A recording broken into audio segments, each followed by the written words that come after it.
60 Great Ghost Stories, read by H. Washington Sawyer. Tonight's story, The Closed Door, by Harold Ward.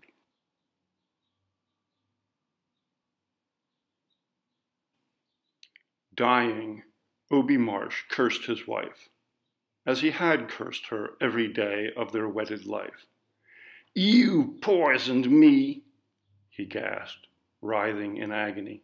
"Yes, you've poisoned me, you she-devil." Lucinda, his wife, nodded dully. "Yes, I poisoned you," she answered without emotion.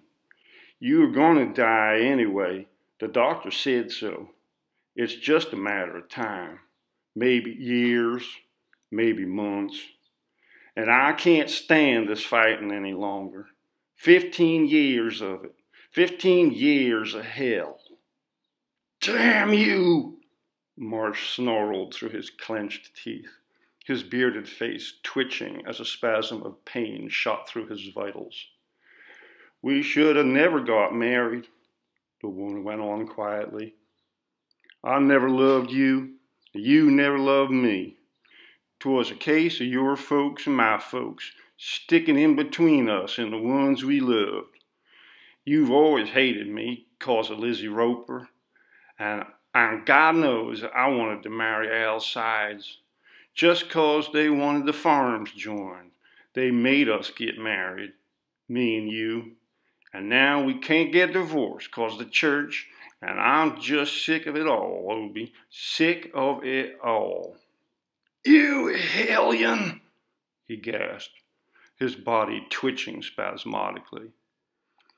"I got the idea of poisoning you when you first took sick," she went on in the same even tone. "Old Doc Plummer said that you might linger along for years, and I just couldn't stand it, Obie. I just couldn't stand it any longer, your constant bullying and running over me." "You'll hang for it," Marsh said huskily. "I hope they torture you in hell."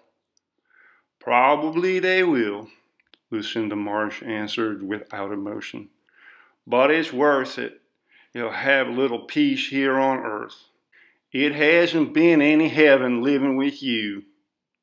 Marsh twisted convulsively, his gnarled fingers closing and unclosing, his thick lips drooling. He pulled himself together with a mighty effort. He was a hard man and strong. Hard men are difficult to kill. "I'll come back from the grave, you hussy," he gasped. "'Twould be like you," his wife answered. "Waiting for you," he went on, trying to shake his fist in the woman's face. The effort was too great. He dropped back upon the pillow again, the sweat standing out on his forehead in beads, his body shaking with spasms. "God, it hurts," he whispered, "just like a knife." The woman suddenly lifted her head. She was listening. "Somebody coming," she muttered, moving swiftly to the window. A roadster was entering the lane. "It's old Doc Plummer," she said, half to herself, half to the dying man. "The old fool's earlier than usual, and you could still talk." The man on the bed quivered, his fists clenched and his muscles tensed, as he tried to drag himself back from the yawning pit that awaited him. "Getting dark." "Doc's liable to recognize the symptoms," the woman went on as she heard the car come to stop in the front yard. A sheet had been thrown carelessly across the foot of the bed. Seizing it, she wadded it into a bundle and pressed it against the face of the dying man. He fought against the stoppage of his breath with a feeble effort. She threw her whole strength against him. Suddenly, his limbs straightened jerkily. She knew that he was dead. She sat up with a sigh of relief. The outside screen door slammed shut. Leaping to her feet, she threw the sheet across the back of a chair and turned to meet the doctor. "He just passed away in one of those spells," she said without emotion. "Come on him all of a sudden. Both the kids are at school, and I didn't have nobody to send for you. 'Tain't no use to say I'm sorry, for I'm not. I'm glad he's dead." The physician shook his head sympathetically. Like all country practitioners, he was conversant with the family affairs of his patients. For a moment, he stood looking down at the still form of Obie Marsh. Then he pulled a sheet over it and turned to the woman. "Better sit down and take things easy, Mrs. Marsh," he said, following her into the other room. "I'll notify the undertaker and stop at school and have the teacher send Mary and Jimmy home. Anybody else you want?" She shook her head negatively. "Tell Bill Reynolds to come and prepare to take the body back with him," she said slowly. "This is my house now, mine, and that way my pappy and his pap fixed up the deeds, and the quicker I get him out of my sight, the better it'll suit me. I never want to see him again till the day of the funeral, and I wouldn't tend that if it wasn't that people talk. He made life hell for me," she went on bitterly. "I hated him from the day I married him. It's my house now, and I'm going to lock the room soon as they take him away. I never want to see the inside of it again. There's too many memories hovering around it. I'd burn it to the ground if it wasn't for burning the rest of the house." She dropped into a rocking chair and gazed at the doctor, her gaunt body quivering with unshed tears.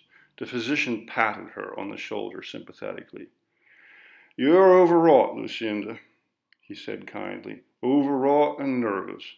I'll fix up a tonic and bring it to you tonight." "I don't need no tonic," she responded. "Knowing he's dead will be tonic enough for me." The physician wagged his head solemnly. "Let's not speak ill of the dead," he said. "Everybody knows how he treated you. If there's nothing else I can do, I'll be getting along." In due time, the undertaker and his assistant came with their narrow wicker basket. Lucinda Marsh stood beside the door and waited for them as they carried their burden out. They looked at her queerly as she turned the key in the lock, then, removing it, placed it in her pocket. "I hope to God I never see the inside of that room till my dying day," she said. Bill Reynolds, the undertaker, shook his head in agreement. He, too, knew the life that she had led with Obie Marsh. The passing years brought little change in the outward appearance of Lucinda Marsh. Gaunt, hard-featured, tight-lipped, and unemotional, she moved about the farm as of yore, doing a man's work in the field, adding to the dollars that were already in the bank, conducting her business along the lines to which she had been trained. She had never had friends. Obie Marsh had seen to that. She made none now. Her children grew to manhood and womanhood. Little Mary married and moved to the adjoining township. Lucinda made no complaint and no comment. Jimmy took the place of a hired man, lifting a bit of the burden of labor from his mother's shoulders, but she still held the reins of management.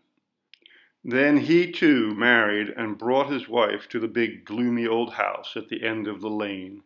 Children came, 6 in quick succession. If their happy laughter wrought any change in the heart of the grim, silent old woman, she never showed it. Emma, Jimmy's wife, busy rearing her brood, was content to remain in the background. Lucinda Marsh was still the mistress of the house. Through all the years, that one room just off the parlor, Father's room they called it, remained closed, the key hidden away in Lucinda's bureau drawer. It was never mentioned in the family circle. The children knew that there was something, some horrible taboo, that kept it from being talked about. Their childish imaginations did the rest. They passed it with bated breath.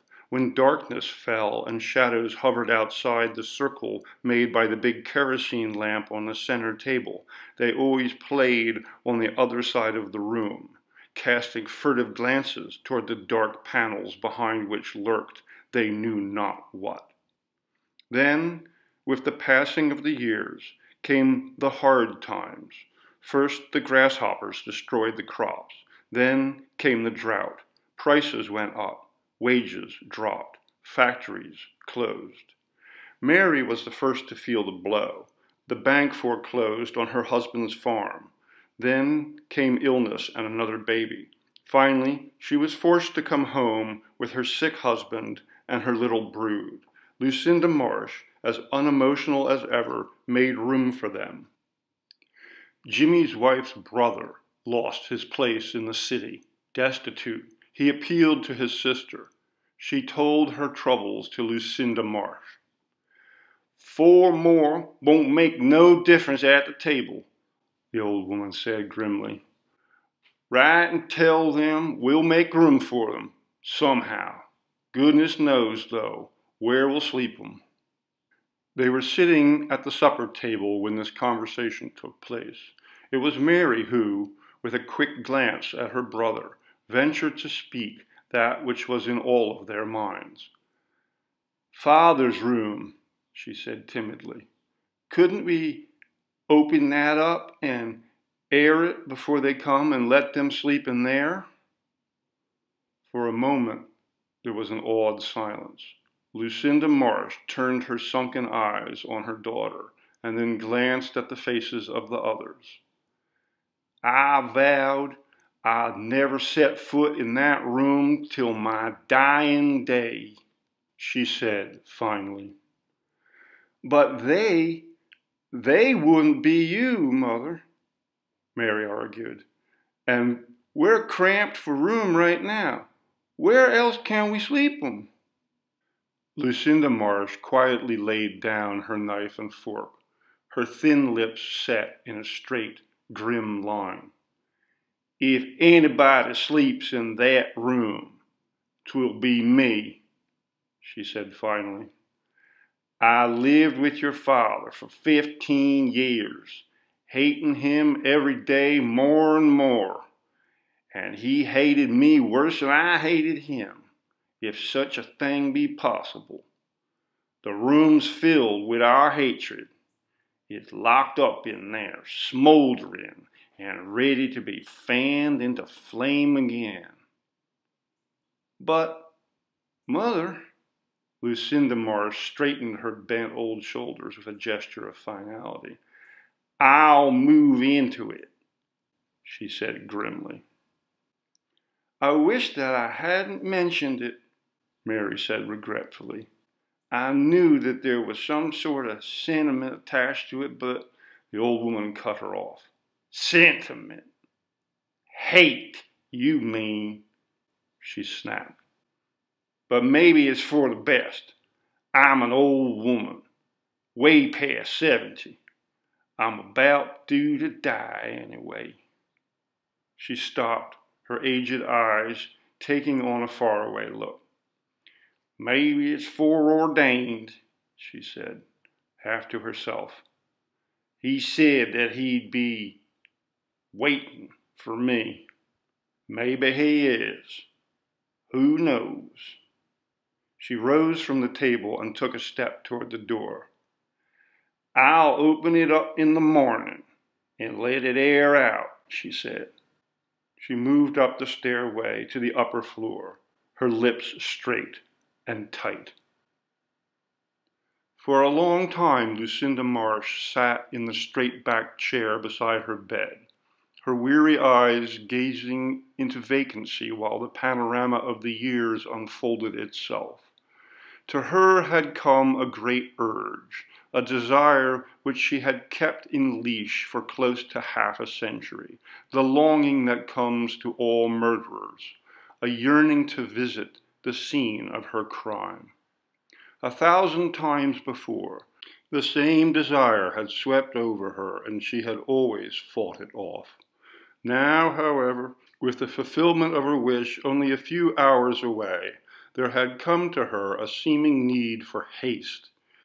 The closed room was calling to her. Within her brain a voice was shrieking, "Now! Now!" To her aged mind, it was the voice of the man she hated, the man she had killed.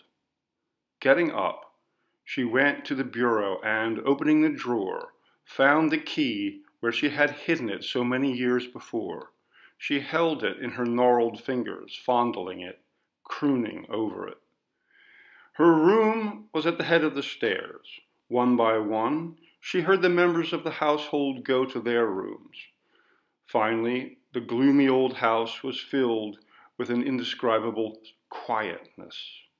Rising, she opened the door a tiny crack and peered out into the dark hallway. Satisfied that all were asleep, she picked up the small hand lamp and tiptoed furtively down the creaking stairs. A storm was in the air. She could hear the wind rising and shrieking through the branches of the trees. There was something reminiscent about the mournful wail. She stopped a moment, her head bent forward. Then remembrance swept over her. "'Twas like this the night before he died," she muttered to herself. Her heart was beating a trifle faster as she reached the dark, grim door. She hesitated an instant. Then, transferring the lamp to her left hand, she inserted the key in the lock. It turned hard, as if reluctant to reveal the mysteries it hid. Then the tumbler shot back. For a moment she waited, her fingers on the knob. She was trembling now, shaking with an emotion that she did not understand. "He said that he'd be waiting for me," she murmured. "I wonder if he is." She turned the knob and pushed against the panel. The aged hinges squeaked protestingly.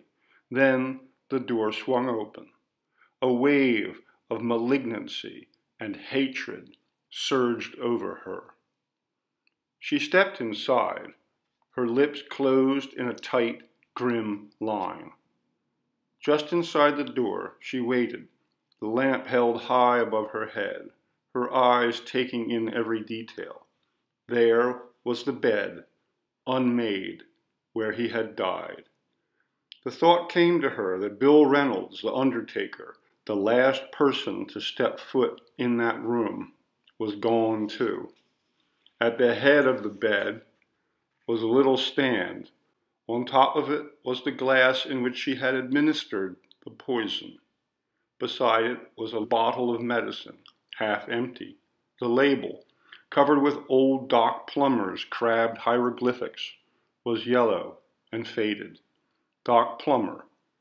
He, too, had been festering in his grave for years. There was the pillow where Obie's head had rested when he died. One corner was twisted where he had held it when the last spasm of agony had knifed its way through his vitals. Nothing was changed. "He said that he'd be waiting for me," she said again. The room was musty and mildewed, the dust of years over everything. She closed the door and set the lamp upon the little stand. Going to the window, she pushed it up to its full length. The wind swept in, howling and shrieking. The lamp sputtered, causing queer, grotesque shadows to dance in the distant corners. Across the back of the chair, where she had thrown it years before, was the yellowed sheet with which she had smothered the dying breath out of her husband. There was a darker spot upon its mildewed surface. She knew it for the spittle that had drooled from his mouth. She moved to the center of the room, still peering furtively into the shadows. He said that he'd come back from the grave and be waiting for me, she said again and again. A fresh gust of wind howled through the window. The lamp sputtered, smoked, flared up, and then went out. With the sudden darkness came a feeling of dread. For the first time in her life, Lucinda Marsh was afraid. Out of the darkness came a thing, a shapeless thing of white. For a moment it hung suspended in midair. It hovered over her, its long, shapeless arms reaching out for her. The wind shrieked with merry gusto. Said he'd be waiting, she murmured. It swept over her, holding her in its folds, twisting about her, smothering her. God, she shrieked, clawing at the enveloping tentacles. He kept his word. He was waiting. In the morning they found her. Twisted about her head and throat was the yellowed sheet, the sheet with which she had smothered her husband.